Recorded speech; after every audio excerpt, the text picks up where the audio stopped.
माता से इस प्रकार उपदेश ग्रहण करके अलर्क ने युवावस्था में विधि पूर्वक अपना विवाह किया। उससे अनेक पुत्र उत्पन्न हुए। उसने यज्ञों द्वारा भगवान का यजन किया।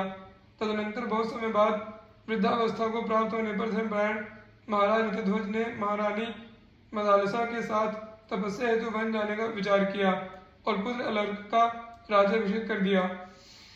उस समय मदालसा ने अलर्क की विषयक आसक्ति को हटाने के लिए उससे यह अंतिम वचन कहा, बेटा, गृहस्थ धर्म का अवलंबन करके राज्य करते समय यदि तुम्हारे ऊपर कोई विपत्ति आ पड़े तो मेरी दी हुई इस अंगूठी से यह उपदेश पत्र निकालकर, जो रेशमी वस्त्र पर बहुत सूक्ष्म अक्षरों में लिखा गया है, तुम अवश्य पढ़ना, क्योंकि ममता में बंधा रहने वाला गृहस्थ दुखों का केंद्र होता है। यूं कहकर मदालसा ने अलर्क को सोने की अंगूठी दी और गृहस्थ पुरुष के योग्य अनेक उपदेश और आशीर्वाद भी दिए। तत्पश्चात पुत्र को राज्य सौंपकर महाराज वितध्वज और महारानी मदालसा तपस्या करने के लिए वन में चले गए।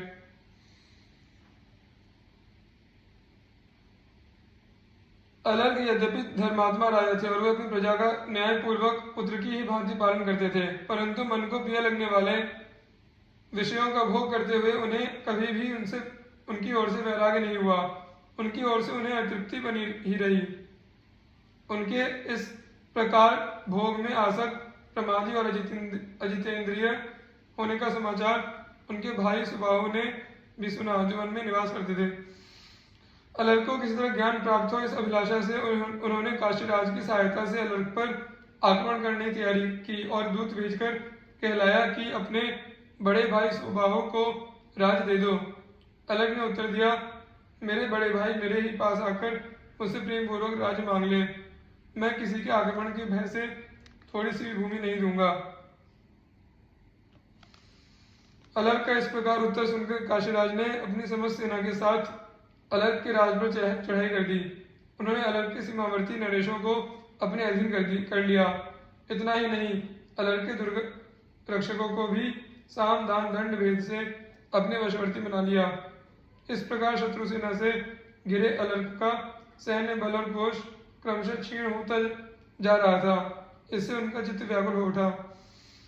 जब वे अत्यंत वेदना से व्यथित हो उठे, तब सहसा उन्हें उस अंगूठी का स्मरण हो आया, जिसे ऐसे ही अवसरों पर उपयोग करने के लिए उनकी माता मदालसा ने दिया था। उन्होंने वह उपदेश पत्र निकालकर पढ़ा।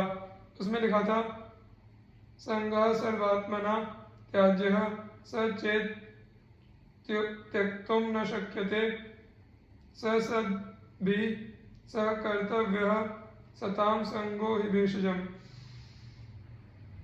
कामः सर्वात्मना हेयो हातुं चेच्छक्यते न सः मुमुक्षां प्रति तत्कार्यं सैव तस्यापि भेषजम्। अर्थात संग आसक्ति का सब प्रकार से त्याग करना चाहिए, किंतु यदि उसका त्याग न किया जा सके तो सत्पुरुषों का संग करना चाहिए, क्योंकि सत्पुरुषों का संग ही उसकी औषधि है। कामना को सर्वथा छोड़ देना चाहिए, परंतु यदि वह छोड़ी ना जा सके तो मुमुक्षा मुक्ति के प्रति इच्छा की कामना करनी चाहिए, क्योंकि मुमुक्षा ही उस कामना को मिटाने की दवा है। इस उपदेश को अनेक बार पढ़कर अलर्क ने सोचा, मनुष्य का कल्याण कैसे होगा?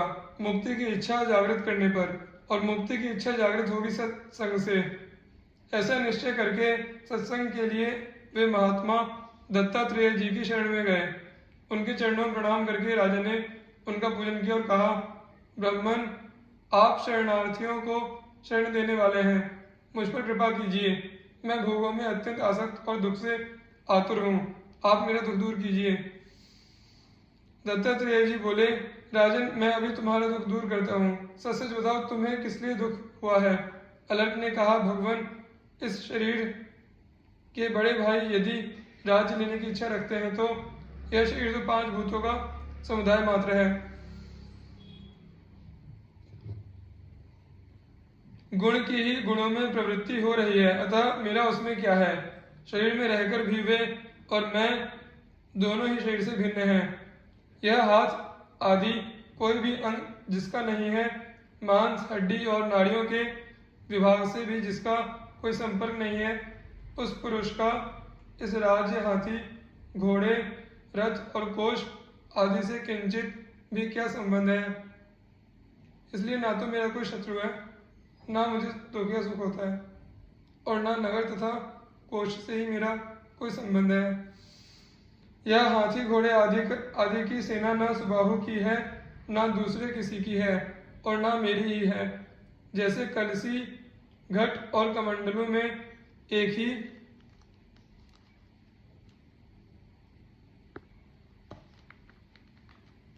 आकाश है, तो भी पात्र भेद से अनेक सा दिखाई देता है। उसी प्रकार सुबाहु, काशीराज और मैं भिन्न भिन्न शरीरों में रहकर भी एक ही है। शरीरों के भेद से ही भेद की प्रतीति होती है। पुरुष की बुद्धि जिस जिस वस्तु में आसक्त होती है, वहां वहां से वह दुख ही लाकर देती है। मैं तो प्रकृति से परे हूँ, अतः न दुखी हूँ न सुखी। प्राणियों का भूतों के द्वारा जो पराभव होता है, वही दुखमय है। तात्पर्य यह कि जो भौतिक भोगों में ममता के कारण आसक्त है, वही सुख दुख का अनुभव करता है। अलर्क की बात सुनकर दत्तात्रेय जी ने कहा, नरश्रेष्ठ, वास्तव में ऐसी ही बात है। तुमने जो कुछ कहा है ठीक है। ममता ही दुख का और ममता का अभाव ही सुख का कारण है। मेरे प्रश्न करने मात्र से तुम्हें उत्तम ज्ञान प्राप्त हो गया, जिसने ममता की प्रतीति को सेमर की रुई की भांति उड़ा दिया। इसके बाद अत्रि नंदन भगवान दत्तात्रेय ने अलर्क को योगचर्या, योग के विघ्न तथा उनसे बचने के उपाय, 7 धारणा, 8 ऐश्वर्य, योगी की मुक्ति, प्रणव की महिमा, योग साधना में आने वाले अरिष्ट तथा उनसे सावधानी आदि विविध विषयों का उपदेश किया। तदनंतर राजा अलर्क ने अत्रि नंदन दत्तात्रेय जी के चरणों में प्रणाम करके अत्यंत प्रसन्नता के साथ विनीत भाव से कहा, ब्राह्मण, सौभाग्यवश आपके संग से मुझे ज्ञान प्राप्त हुआ, और सौभाग्य से ही आपने मुझ पर कृपा की। भगवान, भाई सुबाहु तथा काशीराज दोनों ही मेरे उपकारी हैं, जिनके कारण मुझे आपके समीप आने का सौभाग्य प्राप्त हुआ। आपके प्रसाद रूपी अग्नि से मेरा अज्ञान और पाप जल गया। अब मैं ऐसा यत्न करूंगा जिसे फिर इस प्रकार के दुख का भागी न बनूं। आप मेरे ज्ञानदाता महात्मा हैं, अतः आपसे आज्ञा लेकर मैं गारहस्थ्य आश्रम का परित्याग करूंगा, जो विपत्ति रूपी वृक्षों का वन है।